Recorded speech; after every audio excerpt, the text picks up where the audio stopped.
सर्वांना मनापासून नमस्कार. कसे आहात सर्वजण? तर आज केसांसाठी एक छान पॅक तयार करूया ज्याने केस स्मूथ, शायनी आणि लांबसडक होतील. इथं तांदूळ, जवस आणि 2 बदाम मी 1 तासभर भिजवलेत आणि कोरफडीचे बारीक बारीक तुकडे करून ह्याचं मिक्सरला बारीक पेस्ट करून घ्यायची आहे. तांदूळ पण थोडेसे शिजवून घेतलेत गॅसवर. बदाम, तांदूळ आणि जवस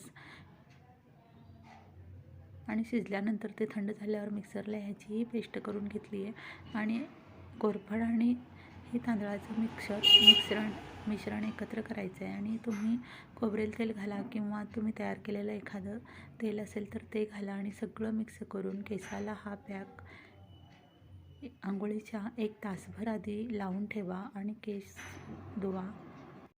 केस शॅम्पूने धुतले तरी चालतील.